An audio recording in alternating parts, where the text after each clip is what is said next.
नाज़रीन अस्सलाम वालेकुम। अब तक डॉक्टर दानिश के साथ हाजिर हैं। 8 फरवरी का इलेक्शन,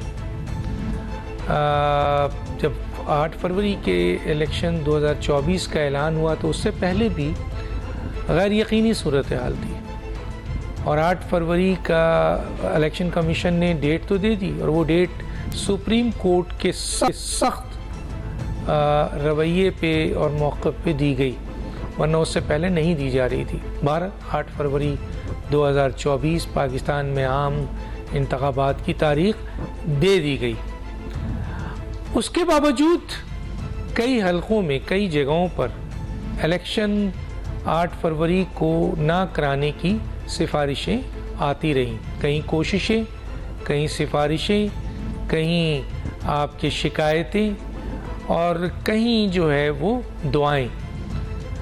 अब अभी जो लाहौर हाई कोर्ट का फ़ैसला आया है, उस फैसले के बाद लगता ये है, क्योंकि जाहिर है डिस्ट्रिक्ट रिटर्निंग और रिटर्निंग की जो ट्रेनिंग थी वो इलेक्शन कमीशन ने रोक दिया है और अब ये तासुर उभर के आ रहा है कि जी इलेक्शन पोस्टपोन हो जाएगा। और इस सिलसिले में मुख्तलिफ सियासी जमातें मुख्तलिफ जमातों को ज़िम्मेदार ठहरा रही, क्योंकि पिटिशन PTI की थी तो इसलिए PMLN ने और ANP ने भी डायरेक्ट इसकी ज़िम्मेदारी PTI पे डाली है कि जी आपकी वजह से अब इलेक्शन पोस्टपोन हो रहा है। हकीकत क्या ऐसा है? क्या हकीकत ये नहीं है कि मौलाना फजलुर रहमान JUI ने बहुत पहले ये कहा था कि जी पहले मईशत को बेहतर किया जाए और उसके बाद आपके सर्दी है, फरवरी में वोटर्स वोट नहीं डाल सकेंगे, इसलिए इलेक्शन को पोस्टपोन किया जाए। कुछ सियासी जमातों ने यह भी कहा कि लॉ एंड ऑर्डर सिचुएशन बेहतर नहीं है KPK में और वहाँ इलेक्शन के हालात अच्छे नहीं हैं और यही बलूचिस्तान में हालात हैं तो इलेक्शन को पोस्टपोन होना चाहिए। इवन PMLN के कई जो ज़िम्मेदारान हैं उनका ये ख्याल था कि इलेक्शन को अभी पोस्टपोन होना चाहिए। शायद उनका ये कहना था कि मियां नवाज शरीफ साहब पर जब तक नाअहली की तलवार है और वो इलेक्शन नहीं लड़ सकते उस वक्त तक इलेक्शन डिले किया जाए। पाकिस्तान पीपल्स पार्टी जो सबसे ज़्यादा इस बात पर जोर कर रही थी और दूसरा खुद PTI, हालांकि PTI को सियासी लिविंग प्लेइंग फील्ड की शिकायत है, उनको करने नहीं दिया जा रहा है बकौल उनके, और यही पीपल्स पार्टी का था कि उनको लिविंग प्लेइंग फील्ड नहीं मिल रही है। लेकिन दोनों सियासी जमातें ये डिमांड कर रही थी बड़ी सख्ती से कि कानून और आइन के मुताबिक इलेक्शन कराया जाए। लेकिन आसिफ अली जरदारी साहब का बयान आ गया कि इलेक्शन अगर आगे हो जाता है तो कोई मुज़ायक़ा नहीं है। और बज़ाहिर तमाम सियासी जमातें मीडिया में बैठ के तो ये कहती हैं कि इलेक्शन को अपना 8 फरवरी को होना चाहिए, आइन के मुताबिक होना चाहिए, कानून के मुताबिक होना चाहिए। लेकिन कोई इलेक्शंस के लिए इस वक्त ना किसी के पास रोड मैप है, ना वो आवाम में उस तरीके से नज़र आ रहे हैं और गाहे बगाहे कहीं ना कहीं ये बात वाज़े हो रही है उनकी तरफ से कि वो 8 फरवरी के इलेक्शंस के लिए तैयार नहीं है। इल्ज़ाम सिर्फ PTI को देना क्या ये सही है या लाहौर हाई कोर्ट को देना ये सही है?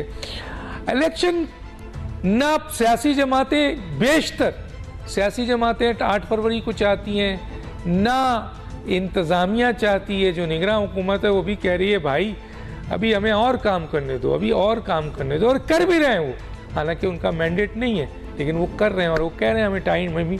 तो इंतज़ामिया भी इंटरेस्टेड नहीं है, इलेक्शन कमीशन इंटरेस्टेड नहीं है जिस किस्म की उसकी एक्टिविटीज़ है।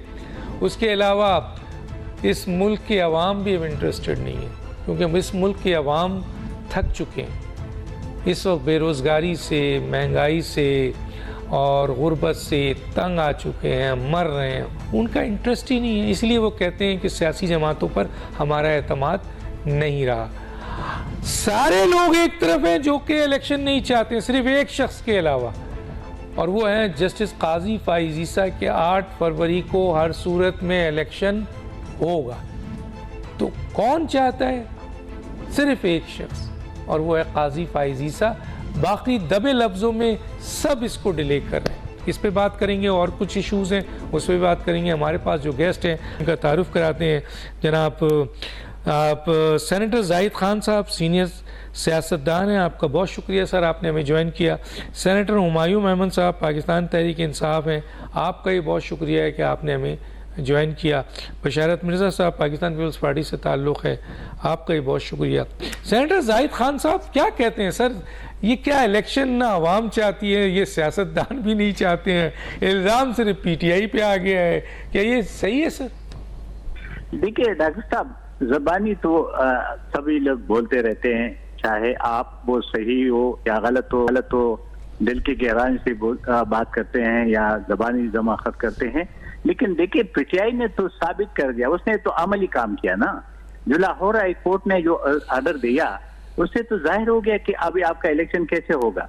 क्योंकि और ये एक बात है कि सिर्फ काजी पाकिस्तान नहीं चाहते, हम जैसे जमहूरी वर्कर और जमहूरी लोग चाहते हैं कि इलेक्शन हो, क्योंकि हम समझते हैं कि इस मुल्क में जब पार्लियामेंट न हो, जमहूरियत न हो तो ये मुल्क चल नहीं सकता है। आपने देखा कि इस मुल्क में कितने बार मार्शल आए, डिक्टेटरशिप रहे, लेकिन मुल्क नहीं चल सका। 10-10, 12-12 साल गुजारी है एक ही बंदे ने, लेकिन नहीं चल सका। और वो यहाँ तक हमारा बेड़ा गर्क हो गया कि अभी ये सूरत हाल इस वक्त है जिसका आप तज़किरा कर रहे हो कि अवाम मायूस हो चुके हैं। मायूस इसलिए है कि अवाम को रिलीफ नहीं मिल रहा है, अवाम इस हद तक चले गए हैं कि अभी मुश्किलात है। लेकिन हम जैसे सियासी वर्कर और जमहूरी लोग ये समझते हैं कि तब मुमकिन है जब इस मुल्क में एक शफाफ इंतखाबात हो, और उस इंतखाबात के नतीजे में जो पार्लियामेंट आ जाए या कोई भी हुकूमत आ जाए तो उसको काम करने दिया जाए, ताकि इस मुल्क को इस बुरहान से निकाला जाए। हाँ, ये बात अलग है कि इस वक्त कोई भी एक पॉलिटिकल पार्टी इस मुश्किलात से इस मुल्क को नहीं निकाल सकते है। सब पॉलिटिकल पार्टीज को, लीडरशिप को मिलकर बैठना होगा और इसको एक क्रॉस द बोर्ड अपने जो मफादात है या पार्टी के मफादात है वो वला इताअत रखकर आगे इसको चलाने के लिए काम करना होगा। इस वक्त जो सूरत हाल है, आपने मौलाना फजल रहमान की बात की, शायद उसकी ख्वाहिश हो या किसी और की, लेकिन वो तो ज़बानी थी। अभी जो लाहौर हाई कोर्ट ने जो फैसला दिया वो तो ऐसा है कि बिल्कुल एक जो क्या आप कहते हैं उसको, एक स्ट्रोक मार दिया उसने, और वो ऐसे मार दिया कि आपने जो इलेक्शन का एक शेड्यूल आना था, हम ये तवक्को रखते थे कि आज 15 या 16 तारीख को शेड्यूल आ जाएगा, और हमारी पार्टी तो इसलिए तैयार है। मैं खुद डॉक्टर साहब इलेक्शन लड़ रहा हूँ NA7 से, और मैं 1.5 महीने से अपने इलाके में कैंपेन कर रहा हूँ, और सारी पॉलिटिकल पार्टीज वहां पे कैंपेन कर रही है। कोई ज्यादा कर रही, कुछ कम कर रहे हैं, लेकिन ये नहीं है कि जो इलेक्शन या जो जमहूरियत पर यकीन रखते हैं वो सारी हमारी तो 100% टिकट पार्टीज दे चुके हैं और सारे हमारे कैंडिडेट्स लगे हुए। हम तो चाहते हैं इलेक्शन हो, क्योंकि हम समझते हैं, अगर जहां तक आपने बात की कि लॉ एंड ऑर्डर सिचुएशन, तो मेरे ख्याल में 2013 में जितना भी हमारे साथ हुआ था, आपको पता है कि एक पार्टी को खुली छुट्टी दी और हमारा जो इलेक्शन कमिश्नर था वो हकीमुल्लाह मसूद था। हम अपने शहीदों के जनाजे उठाते रहे, लेकिन हम इलेक्शन में भी जाते रहे। हमने कभी बाइकआउट भी नहीं किया, हमने ये भी नहीं कहा कि हमें लेवल फील्ड नहीं मिल रहा है। और इस तरह 2018 में भी हमारे साथ हुआ, लेकिन क्योंकि हम समझते हैं कि इस मुल्क का बका इसमें है कि इस मुल्क में जमहूरियत हो, चाहे लंगली लूंगड़ी हो, लेकिन हो जमहूरियत, ताकि पार्लियामेंट, आप देखें जिस तरीके से आपने बात की, अभी ये केयर टेकर बैठे हुए, ये जो कुछ कर रहे हैं किसको क्या पता है क्या सही है और क्या गलत है, क्योंकि पार्लियामेंट में कभी न कभी तो कोई बात तो करता है, उसकी कोई इतराज तो होता है। लेकिन इस वक्त जो सूरत हाल हमारी मुल्क की है, मेरे ख्याल में वो बहुत दिगरगून है, और इसलिए इलेक्शन होना बहुत जरूरी है। इस वक्त तनकीद इसलिए PTI पे हो रही है कि PTI चली गई है और उसने कहा कि ये RO हमें मंजूर नहीं है, और फिर high court, Lahore high court ने न देखा न फेंका और उसने गोल बस दे के मारा। तो अभी ज़ाहिर लाहौर। अरे सर ये बताएं, अब आप ये कहते हैं इलेक्शन हो, ठीक है जी इलेक्शन हो जाए, आप कहते हैं एक जमात निकाल नहीं सकती सारी जमातों को। जमातों का हाल देखा है सर, किस किस्म से एक दूसरे के साथ दस्तो गिरेबां हैं, कितने बड़े बड़े इल्ज़ामात आ रहे हैं। तो क्या आप समझते हैं कि ये प्री इलेक्शन जब ये हाल है तो पोस्ट इलेक्शन क्या होगा? एक और इलेक्टेबल की सियासत हम देख रहे हैं, पकड़े जा रहे हैं, ढूंढे जा रहे हैं, अपने वर्करों को कोई रिस्पेक्ट नहीं दे रहा है।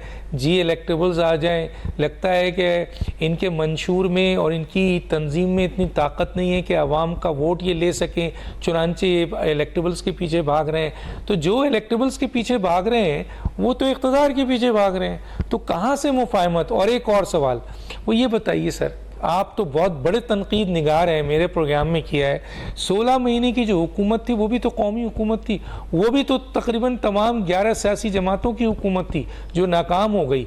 तो अब कैसे उम्मीद की जाती है कि यही लोग आकर इलेक्शन के बाद जो है वो पाकिस्तान को इन क्राइसिस से निकाल लेंगे, आवाम को निकाल लेंगे। ज़रा इस पर थोड़ा सा रोशनी डालिए तो फिर मैं चाहता हूँ मेमन साहब की तरफ। आपने डॉक्टर साहब आपने तो बहुत सही बात की। 16 महीने के आपको पता है कि मैं आपके प्रोग्राम में उसी हुकूमत की जिसको हम सपोर्ट कर रहे थे, हमेशा तो नहीं थे लेकिन हम सपोर्ट कर रहे थे, उस पर हम तनकीद कर रहे थे। लेकिन आप इसको पीछे से ले जाए 2018 तक। 2018 के बाद जो पार्लियामेंट आई, उस पार्लियामेंट के असर क्या हुआ? उस पार्लियामेंट चोर डाकू लुटेरा इसके अलावा तो कोई बात ही नहीं हुई। पॉलिटिकल पार्टीज तो वहां उस वक्त ये एक दूसरे के खिलाफ हो गए थे और एक दूसरे के टांग खींच रहे थे।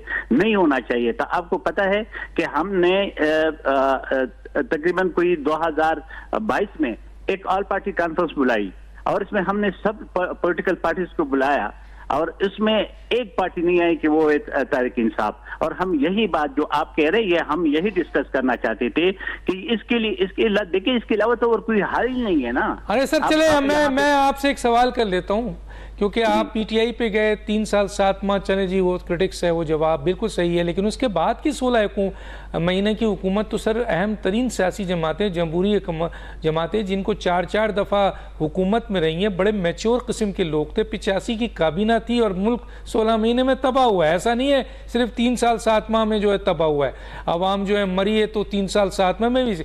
अब ये मुझे बताइए कि 2 बड़ी सियासी जमातें, ख़ासतौर पे पीपल्स पार्टी को ले लें और पीएमएलएन को ले लें।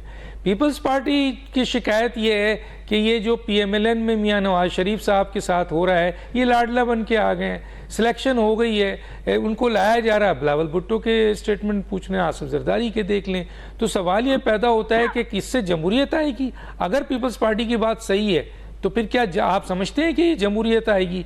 क्या ये रास्ता सही है? क्या वाकई आप समझते हैं इलेक्शन होने वाला है और आपकी बड़ी सियासी जमातें, खुद पीटीआई भी, पीपल्स पार्टी भी और दूसरी जमात भी ये कह रही है कि जनाब ये फैसला हो चुका है कि चौथी दफ़ा वज़ीर आज़म आ रहे हैं, तो कहाँ से जमहूरियत आएगी सर? देखिए 1 मिनट है आपके पास, 1 मिनट है इसके ऊपर। डॉक्टर साहब, इस सारे खराबियों के बावजूद भी हम जमहूरियत को एक सही रास्ता समझते हैं। और आपने कहा जमहूरियत किसको कहते हैं सर? कि सियासी जमातें गलत तरीके से हुकूमत में आ जाए, वो जमहूरियत है? तो सर अगर आप गलत के कहते तो पाकिस्तान बनने के फौरन बाद तो सारे हुकूमतें गलत तो सर मैं तो यही कहता हूँ, पाकिस्तान में कभी जमहूरियत रही नहीं है। मैं अर्ज कर रहा हूँ 2018 में कौन सा सही हुकूमत आई? सर उस वक्त भी जमहूरियत नहीं थी, वो 2013 में भी नहीं थी, 2008 में भी नहीं थी। तो यही लेकिन देखिए डॉक्टर साहब, 2000 कहाँ खड़ा है सर? अगर इसी तरह आप आएंगे, अगर आप फेयर इलेक्शन नहीं होगा, आप फेयर इलेक्शन नहीं करेंगे और आपने सिलेक्शन किया। मुझे अगर आप बात करने दे तो फिर आपकी बात करता हूं। देखिए मैं 2008 में सर मैं यहाँ एक काम करूंगा, एक काम कीजिए क्योंकि आपका टाइम ज्यादा हो गया है, मुझे दूसरे गेस्ट को मैं यही चीज आपसे आकर रिपीट में पूछता हूँ। पहले जरा मैं ये इल्जाम जो इन पे लग रहा है मेमन साहब पे कि पीटीआई इस वक्त रिस्पॉन्सिबल है तबाही की, जो इलेक्शन में जो डिले हो रहा है वो सारी जिम्मेदार, आखिर क्या वजूहत है पूछ लेते हैं। जी मेमन साहब, क्या किया भाई आपने ऐसा जो इल्जाम लग रहा है? अपने शहबाज शरीफ ने तो ताबड़तोड़ हमले कर दिए सर आप पे। बिस्मिल्लाह, शहबाज शरीफ की क्या बात करते हैं वो तो खैर no don't want to comment on that. लेकिन मैं आपको एक चीज समझाता हूँ। देखिए इस तरह है कि पाकिस्तान तहरीक इंसाफ ने मेरे ख्याल में 2 या 3 हफ्ते पहले ये जो डिसीजन था इलेक्शन कमीशन का कि ये इंतजामिया के थ्रू इलेक्शन करवाएगी, उसके ऊपर एक तहफ़्फ़ुज़ शो किया था और उसकी एक वजह है।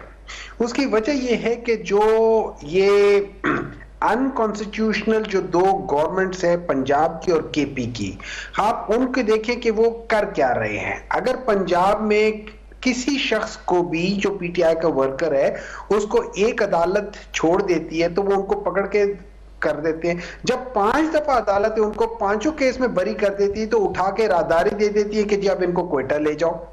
अगर ये इस किस्म की हरकतें, अच्छा जहां पे वर्कर कन्वेंशन होता है तो वर्कर कन्वेंशन के ऊपर लाउड स्पीकर एक्ट लगा देती है और उनके लोगों को उठा के अंदर कर देती है। केपी में ये होता है कि अमीर मकाम साहब एक गांव में जब करते हैं तो उनको तो पूरा तहफ़्फ़ुज़ मिलता है, लेकिन उसके साथ वाले गांव में जहां पे पीटीआई वर्कर कन्वेंशन करती है उस गांव के अंदर आप दफा 144 लगा लेते हैं। अच्छा उसके बाद लोगों को उठा भी लेते हैं। जो भी तकरीर करता है किसी जगह पे कामयाब तकरीर होता है तो उधर से लोगों को उठा लेते हैं।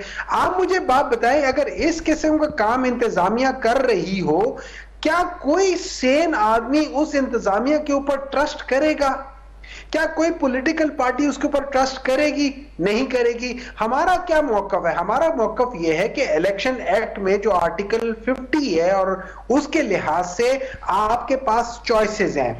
आप इससे कर लें कि आप अगर कहते हैं कि नहीं हम इंतजामिया नहीं, आप चले जाएं 2013 और 18, not that everybody agreed to it कि उसमें हुआ था, लेकिन उसमें थे तो आपके पास जो जजेस के लिहाज से थे ना। अब ये याद रखें कि जब इलेक्शन कमीशन ने मांगा था कि भाई हमें जजेस चाहिए तो जो जुडिशरी थी उसने कहा था कि भाई आप अपना स्केड्यूल अनाउंस करो, हम देखेंगे आप कब करते हैं। इस साल मींस 2023 में हम लोगों के पास बहुत ज्यादा केसेस है, शायद हम ना कर सके, लेकिन आप स्केड्यूल अनाउंस करो। उन्होंने स्केड्यूल अनाउंस नहीं किया और अभी तक नहीं किया। उन्होंने उल्टा ये डिसाइड कर लिया कि हम इससे करवाएंगे, इंतजामिया से करवाएंगे, और उसकी कोई वजूहात थी। वजूहात ये थी कि वो इंतजामिया के थ्रू वो सारी चीजें कर सकते हैं जो मतलब 100% कर सकते हैं। हो सकता है हमारे पास ऐसे जजेस भी हैं जिन्होंने एक तरफ तो जस्टिस फाइज ईसा साहब ने ये कहा था कि जो हुदैबिया पेपर मिल है उसका जो है वो अपने टाइम से ज्यादा हो गया तो आप उसको नहीं सुन सकते, लेकिन दूसरी तरफ तोशाखाना में 180 की बजाय या 2.5 साल बाद आप उनके वो केसेस कह रहे हैं कि नहीं एक्सेप्टेबल है। तो इस किस्म के भी हमारे पास लोग हैं, लेकिन having said that thing we think कि बाय एंड लार्ज ज्यादातर जुडिशरी वाले ऐसे नहीं होंगे, इक्का दुक्का बीच में हर जगह पे होते हैं, पॉलिटिकल पार्टीज के अंदर होते हैं। हम भी कोई दूध के धुले हुए नहीं है, कोई भी नहीं है। हम इसी मुआशरे की अक्कासी करते हैं तो इस मुआशरे से हर किस्म के लोग आते हैं, लेकिन बाय एंड लार्ज मैं ये समझता हूं कि अगर हमने इस मुल्क को ठीक करना है, अगर हमने इस मुल्क का सिमत ठीक करनी है, तो एक दफा इन सारी चीजों को हमने एक कड़वा घूंट लेके, सच का कड़वा घूंट लेके हमने फ्री, फेयर और ट्रांसपेरेंट इलेक्शंस कराने। ये वो इलेक्शंस हो जाएं जो आपको भी, मुझे भी, जाहिद साहब को भी, बशारत साहब को भी, मियां साहब को भी, जरदारी साहब को भी, खान साहब को भी, हर एक को मंजूर हो। क्या पाकिस्तान इस काबिल भी नहीं है कि एक इलेक्शन ट्रांसपेरेंट कराए? अगर पाकिस्तान इस किस्म की चीज नहीं करा सकता तो वही तो वजह है कि हम उसी भवन में फंसे हुए हैं, हम एक विशियस साइकिल में हैं। और विशियस साइकिल की वजह यह है कि या तो हमारी कैपेसिटी नहीं है और या फिर हमारी नियतों में फतूर है। तो आए मिल के हम एक ऐसा कर लें। और इसका इलाज भी सिंपल है। इसका इलाज सिंपल ये है कि अब जो 184(3) के तहत 3 जजेस जो उनकी कमेटी है, वो 3 जजेस इसको कल उठाएं, कल बुलाएं, उनको कहें 256 या 260 लोग चाहिए ना, जुडिशरी के लोग चाहिए। एक दिन के लिए जुडिशरी कह दे कि भाई एक दिन के लिए हम ये 256 लोगों को आपके हवाले करते, इलेक्शन कराओ, बात खत्म। इसमें कोई मसला नहीं है, इट कैन बी डन। अगर कोई करना चाहे तो इसके लिए कोई मसला नहीं है, लेकिन अगर दिल ही ना चाहे तो बातें हजार हैं। फिर आप लगा दे हमारे ऊपर, ये इल्जाम भी लगा दे हमारे ऊपर, जहां वो शेर वहां सवा शेर, सही को मसला कोई नहीं है ना। हम पे इल्जाम तो वैसे भी है, ऐसे ही सही, नाम तो बदनाम है, वैसे ही सही। ठीक है, मैं आगे चलता हूँ। देखिए मेमन साहब एक बात तो सही कह रहे हैं, वो ये है कि पीपल्स पार्टी को भी इंतज़ामिया पे एतबार नहीं है।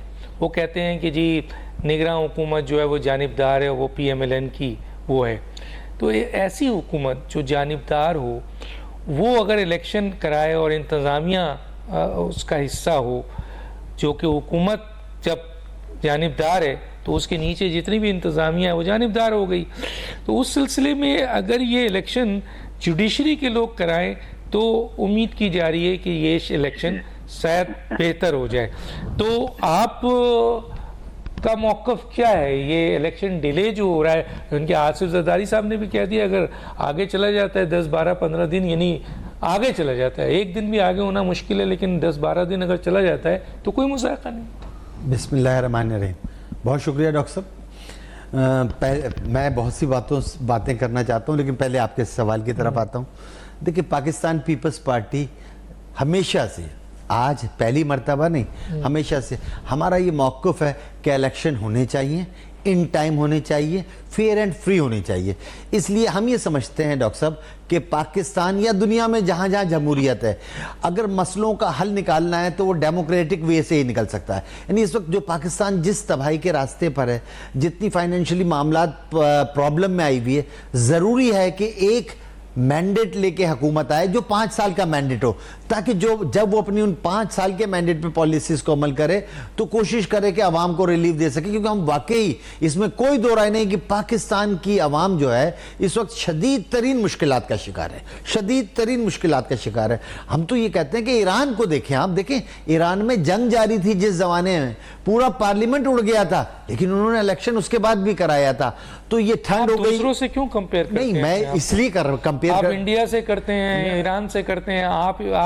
आप ईरान जैसी कौम हैं, आप ईरान जैसी इंसाफ है वहाँ पे जो पाकिस्तान में है ऐसा। देखिए डॉक्टर साहब, क्या जरूरत है करने की? आप अपनी बात करें। नहीं, आपकी बात, आप अपने मुल्क की बात करें। और जितने इलेक्शन हुए हैं सिवाय 70 के, कौन सा इलेक्शन फेयर हुआ है? देखिए डॉक्टर साहब, बात ये इलेक्शन, आप ईरान की तरफ नहीं, मैं इसलिए जाना चाहता हूँ तमाम उन डेमोक्रेटिक सिस्टम की तरफ। खुदा के लिए सुन ले डॉक्टर साहब, सुन ले, मैं आपकी इस बात से इत्तेफाक करते हुए, और आइन वहाँ तो इलेक्शन कमीशन इतना मजबूत है इंडिया में। जनाब जी देखे ना, आप इलेक्शन कमीशन को नहीं तो क्या मामला, देखें इंडिया में भी 10 चीजों की प्रॉब्लम होती है, लेकिन उन्होंने अपने इदारों को मजबूत कर लिया। कौन करता है? आप लोगों ने नहीं किया ना डॉक्टर साहब, इसलिए कि पाकिस्तान आजाद पार्टी की भी हुकूमत रही 3-4 दफा, ऐसे कहने से नहीं चले, पीटीआई की भी रही ना, इदारे कौन मजबूत करेगा? अब आप सुनेंगे, आप मुझे भी बोलने का मौका देंगे प्लीज। डॉक्टर साहब, पाकिस्तान आजाद हुआ 1947 में, ऐसे ही है, यही है। पाकिस्तान में पहला मार्शल लॉ लग गया 1958 में। अच्छा, पाकिस्तान की आज भी टोटल मामलात को देख लें तो इस मुल्क पे हुक्मरानी रही कुछ जर्नैलों की। उन्होंने कोशिश की कि मामलात को इस नहज पे ले जाए। को कौन लेके आता था? नहीं, अभी आप बात सुनेंगे। तो मैं पूछ रहा हूं ना, देखिए मैं तो आपके सवाल को, आपने कहा, मैंने आपके सवाल को इंटरफेयर नहीं, आप जब गलत बात करेंगे मैं आपको बता रहा हूं। आप मुझे बताएं कि अगर इलेक्शन, आपको पता है सिंध हाई कोर्ट ने फैसला दिया था अगेंस्ट में, जिसको आपके जस्टिस मुनीर ने आकर खत्म कर दिया। तो अगर वो जस्टिस मुनीर उस वक्त मार्शल लॉ नहीं होने देता तो फिर क्या कोई आर्मी ऑफिशियल एक जनरल लगा सकता था मार्शल लॉ?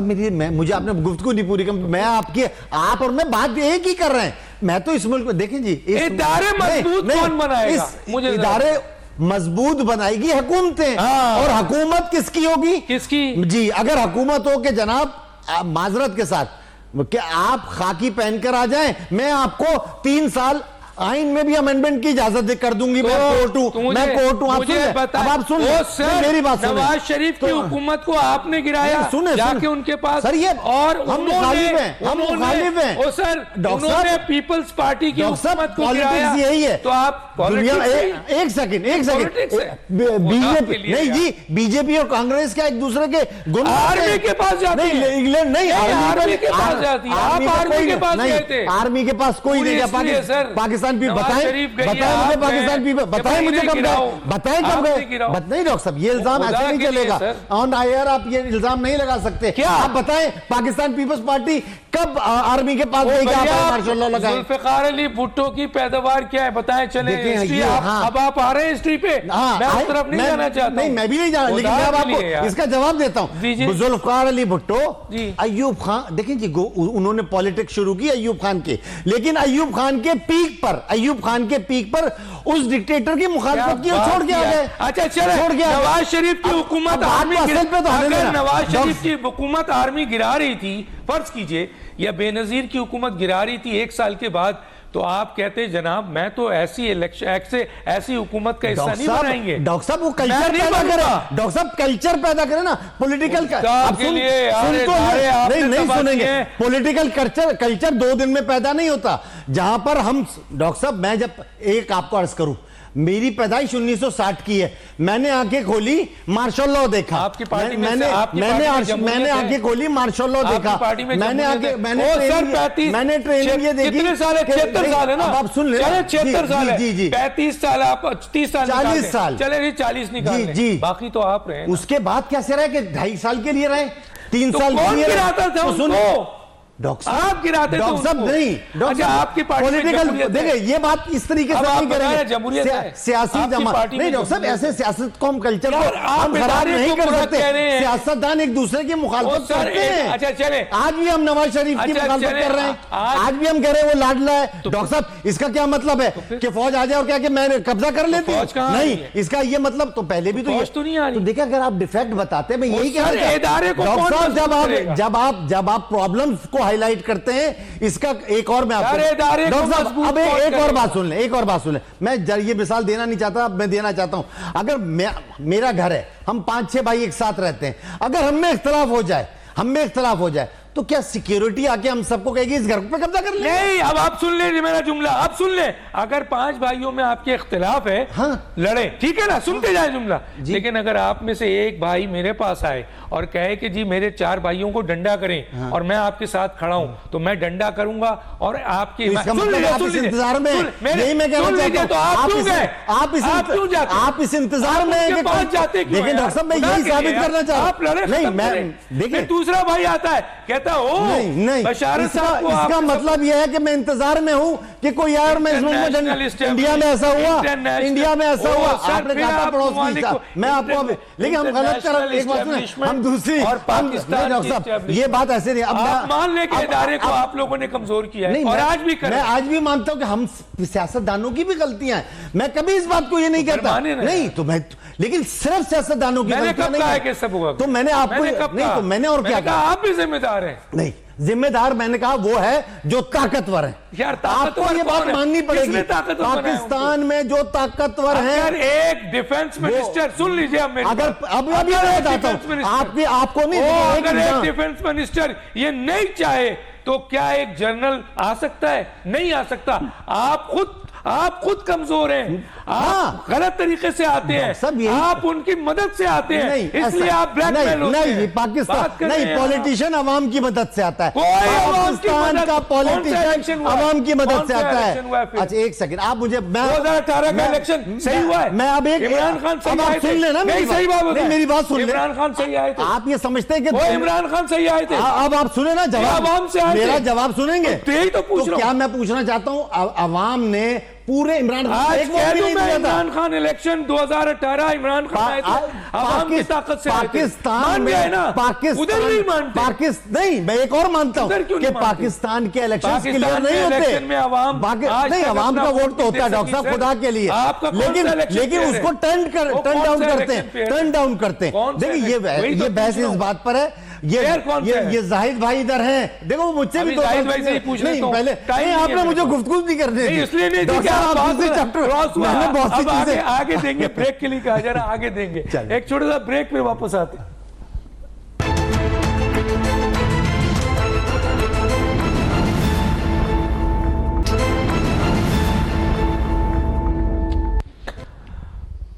वेलकम बैक जी। ज़रा मैं चला जाऊँ फिर दोबारा आपकी तरफ आता हूँ, मैं ज़रा उनको दे दूँ क्योंकि इस सीक्वेंस में जाहिद खान साहब एक बड़ा अहम सवाल मैं आपसे पूछना चाहता हूँ इस मौके पे, और वो भी फ़ौजी अदालत के हवाले से है। कल जो फैसला आया है आपका 6 रुकनी बेंच का, जिसमें से 5 जजेस ने इस बात पे वो फैसला मुअत्तल कर दिया कि सिविलियन का ट्रायल फ़ौजी अदालत में हो सकता है, आप इस पे क्या कहेंगे सर, इस फैसले के हवाले से?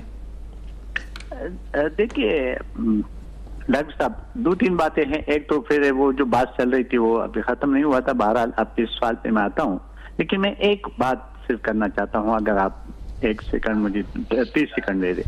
देखिए जुडिशली ने 2018 के इलेक्शन में करवाया था, और आपको पता है कि साकिब निसार उस पर बैठा हुआ था, और वो इलेक्शन कमिश्नर भी था और हर एक चीज था।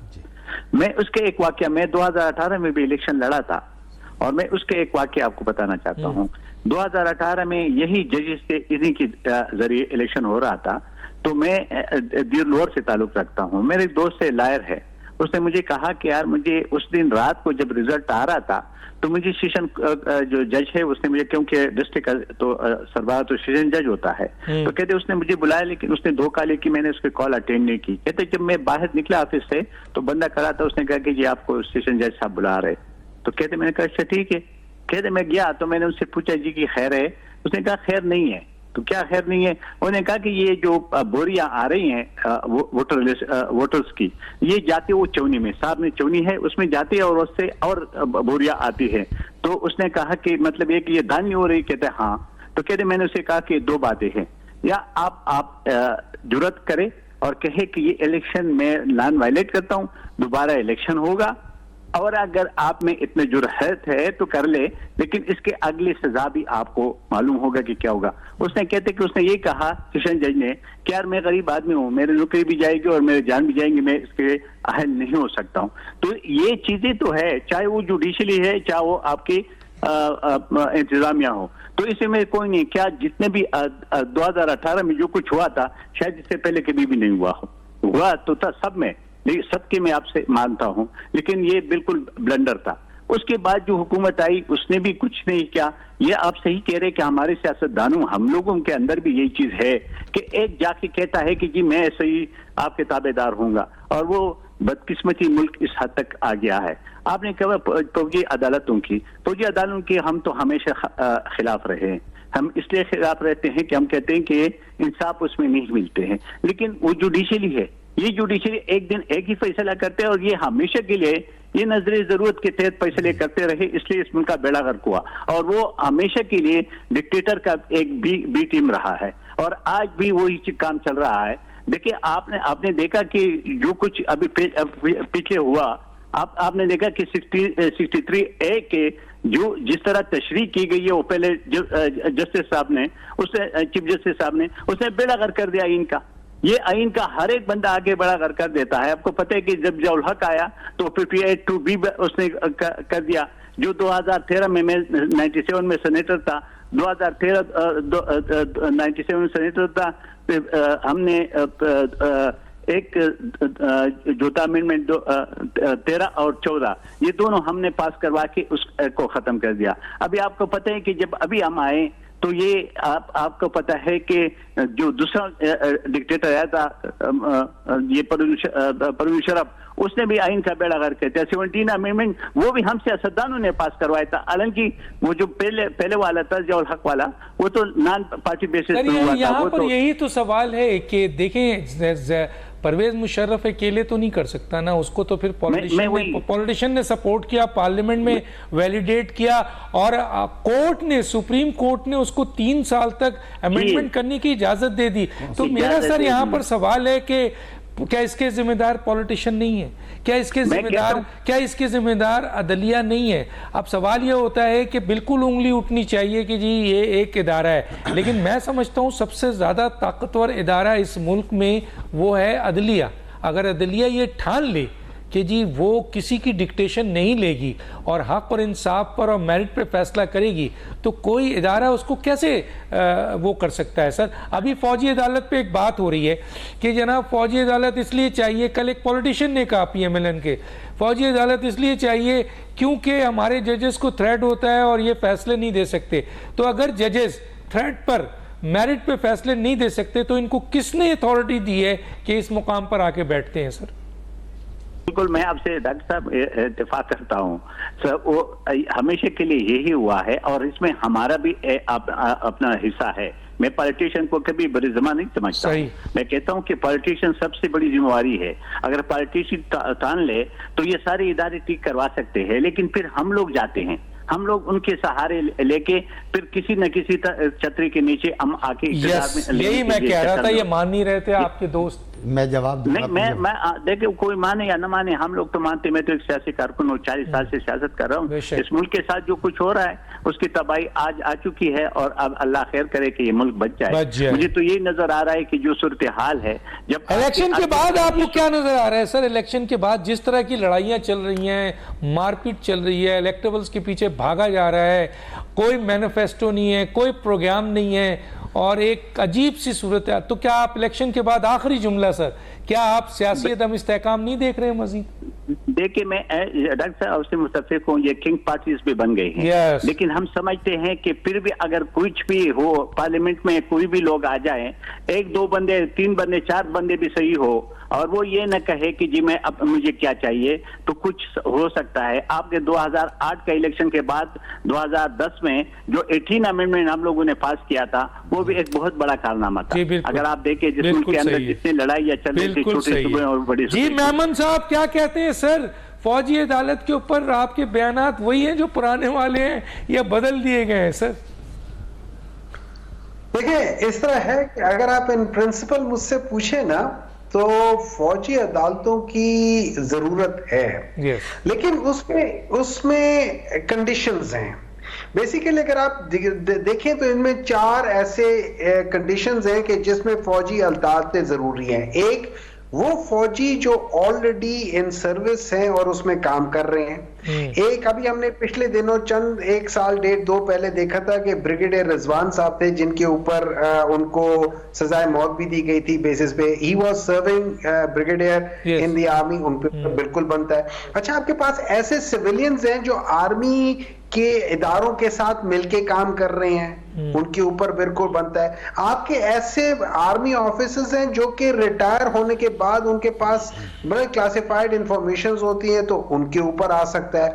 आपके पास ऐसे लोग हैं जो कि रिपीटेडली पाकिस्तान के इदारे नहीं, पूरे पाकिस्तान के ऊपर, जिसको हम टेररिज्म कहते हैं, जिसमें चाहे वो किसी जगह पे अगवा हो रहा है, जहाज या कुछ और चीजें होते हैं, उनको कर रहे हैं। इन लोगों के लिए जरूर है। अब आ जाती है बात सिविलियंस की। देखिए, सिविलियन इस तरह होते हैं कि सिविलियन गलती भी कर सकते हैं। फॉर एग्जांपल मैं मिसाल देता हूं, मिसाल क्या देता हूं, मैं डायरेक्टली बात करता हूं। 9 मई का वाकया किसी लिहाज से जस्टिफिकेशन नहीं मांगता और ना देना चाहिए।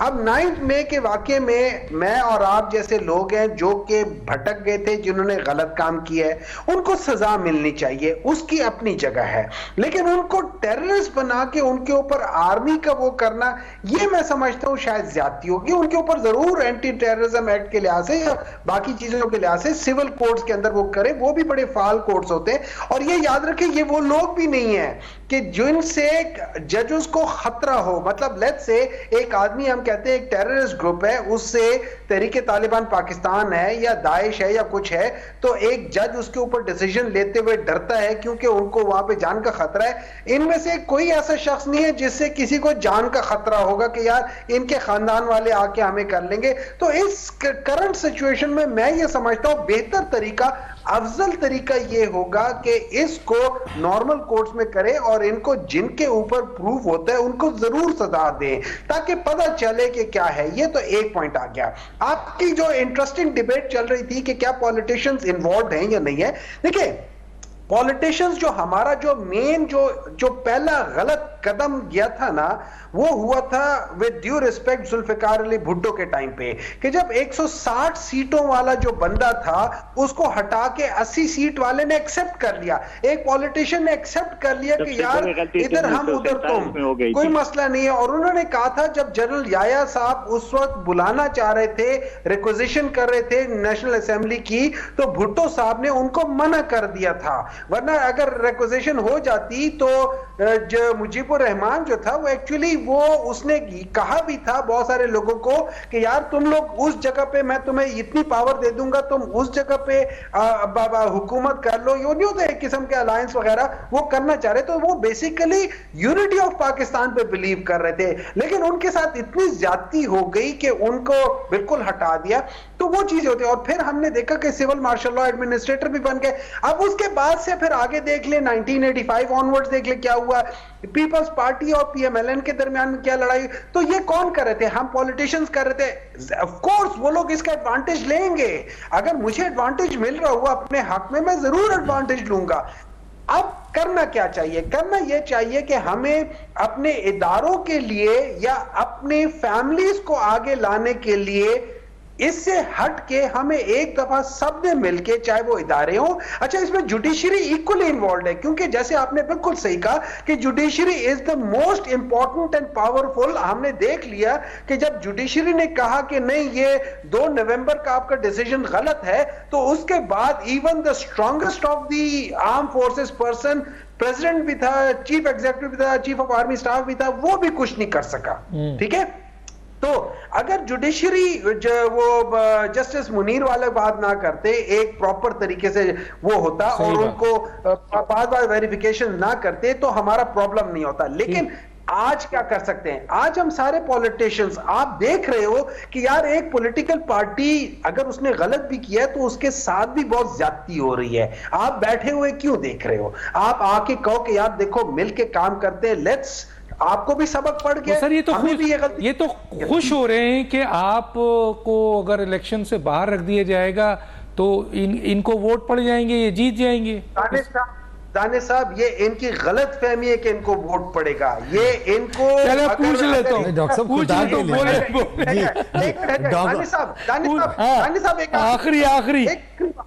एक आखिरी बात, देखिए मुझे डर इस बात का है कि ये जो प्रेसिडेंट्स बन रही है, जिस तरीके से औरतों को, जिस तरीके से बच्चों को, ये वो प्रेसिडेंट्स बन रही है कि नेक्स्ट टाइम जब किसी के साथ होगा ना तो कोई चू भी नहीं कर सकेगा, क्योंकि प्रेसिडेंट्स बन गई होगी। मैं कुछ नहीं बोलूंगा, मैं कुछ नहीं बोलूंगा, बोले आप जवाब दें। मेहरबानी। मैं वैसे मैं दाद देता हूं और सलूट भी करता हूं हमायूं साहब को, सेनेटर हमायूं साहब को। यानी कमाल है वैसे, यानी पीटीआई का कमाल है जो गुफ्तगू करते। यानी आदमी को पॉलिटिक्स में ही होता है कि मैं नेशनल चैनल पे बैठ के बात कर रहा हूं, मैं जो गुफ्तगू कर रहा हूं उसे लोग सुन रहे हैं। मतलब इन्होंने जनरल याहिया का हवाला जो देना शुरू किया और भुट्टो साहब को इन्होंने उसका, ये बात यह है कि जो इलेक्शन हुए थे उस पे गवर्नमेंट जिसने देनी थी, जो मुंसिफ था, जिसके पास इख्तियार था, वो जनरल याहिया था। और अगर आप उसको एक साइड पे करके, उन्हें देनी चाहिए थी लार्जर पार्टी को, ठीक है, बात जायज है, लेकिन अगर वही शख्स ना दे, आप पॉलिटिकल लोगों की ये बात करते हैं। पाकिस्तान की तारीख में पहली मर्तबा हुआ है कि किसी सियासी जमात ने पाकिस्तान के इंस्टीट्यूशंस पर, पाकिस्तान की आर्मी पे हमला कर दिया। उसके बाद इमरान खान साहब और पीटीआई तो पहले दिन से कहती है पॉलिटिकल लोगों से तो हम बात ही नहीं करेंगे, इनको तो चाहिए या तो ये आर्मी से बात, आज भी कहते हैं ना आर्मी से बात करेंगे, और कितनी खूबसूरती से कह रहे हैं कि जनाब सारी बात वो जमातें बैठे और बात करें। इनसे थ्रो आउट पाकिस्तान पीपल्स पार्टी, और इनसे क्या वोट मिलेगा? जो डॉक्टर साहब आपने कहा, इन्हें वोट देगा कौन? इन्हें वोट, मतलब ये इनकी खुशकिस्मती है, ये इनकी खुशफहमी है कि ये समझते पाकिस्तान की आवाम इन्हें वोट देगी। इतनी ज्यादा हरकत करने के बाद, पाकिस्तान पर हमला करने के बाद, फिर तो इनको वोट देने से बेहतर है लोग जाकर इंडिया को वोट देते। मतलब अगर पाकिस्तान के नहीं, मैं इसलिए कह रहा हूं कि नहीं, जनरल याहिया से इन्होंने मिला के इन्होंने जो गुफ्तगू की, ये बात मैं इसलिए कहना चाहता हूं। देखें, हमसे ज्यादा डॉक्टर साहब आप जानते हैं, मैं पहले पाकिस्तान डेमोक्रेटिक पार्टी में रहा, हम थ्रू आउट पाकिस्तान में डेमोक्रेटिक सिस्टम के लिए कुर्बानियां देते रहे, हम फौज से लड़ते रहे। मैं तो अभी भी आपसे डिबेट कर रहा था, लेकिन आप यकीन करें मैं दोस्तों को कहता था कि मैं चाहूं भी ना इस बात पर कि जाओ और कोर कमांडर हाउस में जो है ना आग लगा दो, पतलूने टांग दो, तो मैंने कहा मैं कोशिश भी करूं तो सपोर्ट नहीं कर सकता, इसलिए कि ये एक ऐसा अमल था। और ये कमाल, इनका कमाल है कि इनका लीडर भी आज तक उस अमल को जायज समझता है, और खुद ये लोग बैठ के कहते हैं। ये जब इनके पास हुकूमत थी 2011 से लेकर, इन्होंने एक कल्चर डेवलप किया कि जनाब ये चोर हैं, ये डाकू हैं, ये चोर हैं, ये डाकू हैं, एक पे एक चीज साबित नहीं की। यानी आज सारी चीजें साबित हो रही है। पाकिस्तान लूट गया, किसने लूटा? आज सारी चीजें मैं बताता हूं। पाकिस्तान का सबसे बड़ा स्कैंडल जो है ना, वो 190 जो पाउंड्स का जो अभी है ना, वो इनके पास है। पाक नहीं, अभी तो जरा एक और इन्होंने दूसरी बात, ये जजेस की बात कर रहे थे, ठीक है ना, ये बिल्कुल सही कह रहे हैं, इन्हें जजेस की बात करनी चाहिए। इन्हें तो चाहिए कि साकिब निसार जैसा जज आए, फिर इन्हें बैठा दें। इन्हें चाहिए आसिफ खोसा आए, आजकल तो इन्हें चाहिए कि आसिफ खोसा आ जाए, इनको जो है ना उसके बाद आजकल तो ये चाहते हैं कि बंदियाल ये चाहते हैं कि बंदियाल आ जाए, लाडला बन जाए, ये चाहते हैं बंदियाल आ जाए, ये हमला कर आए पाकिस्तान के जीएचक्यू पर, और वो कहे गुड टू सी यू। ठीक वो क्या good to see you. Good to तो see इन्हें तो ऐसे जजेस चाहिए। इन्हें जस्टिस फाइज ईसा के मामले पे तो वो एतराज होगा, क्योंकि वो शख्स ऐसा है जो सही को सही और गलत को गलत कहता है। मैं कहता हूं ये कमाल है। और PTI fair and free election, इससे बड़ा मजाक क्या होगा? जो जाली कुर्सी पर बैठकर आए, जो यानी अभी जाहिद खान ने भी ये बात कही कि सुन ले मेरी बात, कि पाकिस्तान में सबसे बड़ा अगर धांधला हुआ तो वो 2018। ऐसा नहीं है कि इलेक्शन हमेशा फेयर होता है, मैं मानता हूं। वो आपने एक बात कही थी, आपने मेरी उस वक्त, मैंने कभी ये नहीं कहा, और ना मैं आज तक कहीं बैठ के कुछ नहीं बोल रहा। हाँ, आपकी मेहरबानी है ना। मैं ये कहता हूं कि सियासतदान इसमें शामिल, मैं कहता हूं सियासतदान भी कसूरवार है, लेकिन मैं ये कहता हूं ये कह सकते हैं सियासतदान इतना % कसूर है, इसका इतना % इन्वॉल्व सारे हैं। डॉक्टर सबसे ज्यादा सियासतदान है, मैं वो कह दिया हुआ है। नहीं, मैं एक बात, मैं इसलिए मैं इस बात को सेकंड करता हूं। वजह क्यों क्या सेकंड करता हूं? क्योंकि उसकी जिम्मेदारी ज्यादा है। मैं इस बात को बिल्कुल मानता हूं डॉक्टर साहब कि उसकी जिम्मेदारी ज्यादा है, उसको सैक्रिफिकेशन, और आइन में इख्तियार उसको ज्यादा नहीं। और दूसरी बात है, अवाम का नुमाइंदा भी वही है। देखिए उसे ही तो लड़ना है। अवाम जो लड़के, आइन ने ताकत दी है। जी आइन ने ताकत नहीं, फिर इलेक्ट होके भी लोगों से आता है तो उसे लड़ना चाहिए। आइन ही देता है। हाँ, आइन ही देता है। मैं आप ही की बात को सेकंड कर रहा हूं कि उससे ज्यादा। लेकिन बात यह कि ये सारी चीजें ना हो। आज भी आप देख लेना क्या शोर उठ रहा है कि कोई और लाडला हो गया। देखिए जो मैं पहले आपको बात अटैच कह रहा था डॉक्टर साहब, इलेक्शन कौन हो रहा है? सियासतदान हो रहा है। जी आपके बिलावल और आसिफ जरदारी जी मैं नवाज शरीफ पे लगा रहे हैं, आज भी जो एक बड़ी सियासी जमात अगर आप आज भी फेयर फ्री इलेक्शन नहीं कराएंगे तो फिर एलिगेशन लगेगा और कोई लाडला हो गया किसी को फेयर फ्री। आप कैसे लाडले का इल्जाम लगा रहे हैं? नहीं देखिए जी, उसकी वजह है, उसकी वजह यह है कि जिस तरीके से नवाज शरीफ, मैं मानता हूं नवाज शरीफ साहब के साथ जो केसेस में जो उनके फैसले थे वो उनके साथ ज्यादती थी और उस ज्यादती का अजाला होना चाहिए था, लेकिन गलत तरीके से सजा दे दो और गलत तरीके से खत्म कर दो, वो भी नहीं होना चाहिए। और इस तरीके से उनको पूरे पाकिस्तान में बाकी को किनारे करें, बाकी किनारे करें। एक सियासतदान किसका लाडला हो? मैंने यही तो कहा, ताकतवर का। नहीं होना चाहिए। ये सियासतदान की भी गलती है। नहीं, ये सियासतदान की भी गलती है। नहीं है, की भी नहीं है, की गलती है। डॉक्टर साहब इसमें अगर मैं लाडला ना बनूं, आप ना बने, देखिए किसको लाडला बनाएंगे? डॉक्टर साहब ये आपके यहाँ ये एक दरवाजा है। सुन ले, एक सवाल मैं आपका जवाब दे रहा हूं। ये दरवाजा है आपके इंटर होने का। अगर यहां पर आप किसी को बंदूक लेके बैठा दें और अंदर जाएगी तो उसकी मर्जी से, तो फिर क्या करेगा वो? कौन देगा उस बंदूक वाले को? यही तो आप ही देते हैं सर। ऐसा देखिए, मैं सियासतदानों का कसूरवार है, मैं आपकी एग्री करता हूं। आपने कह दिया, जो कुछ कहना था वो गया। अब सवाल ये पैदा होता है कि जी आर्मी कोर्ट के ऊपर आखिरी जुमला कहते हैं। मैं ये देखिए जी, हम तो इस बात पर हैं कि पाकिस्तान सिविलियन के किसी के साथ ज्यादती नहीं होनी चाहिए। देखिए बात ये कि किसी के साथ ज्यादती नहीं होनी चाहिए, लेकिन एक बात जरूर है कि अगर आप आर्मी पर जाके हमला करेंगे तो उसका सिविलियन अगर ऐसी कोई हरकत करता है तो उसका ट्रायल होना चाहिए। पीटीआई तो खुद देती रही है। पीटीआई आप बताएं। मैं ये देखिए तो आपका पहली बात, हम पाकिस्तान पीपल्स पार्टी तो ये समझती है कि सिविलियन का ट्रायल सिविल कोर्ट में होना चाहिए, लेकिन अगर वो पाकिस्तान जाकर ऐसी तंसीबात पे हमला करेगा, ऐसी तंसीबात, तो फिर होना चाहिए जी, फिर कोई और चारा नहीं है, तो होना चाहिए। तो मैं यही बता रहा हूं। बहुत शुक्रिया डॉक्टर दानिश को, याद दीजिए। अल्लाह हाफिज। अभी सब्सक्राइब करें ताकि कोई खबर रह न जाए।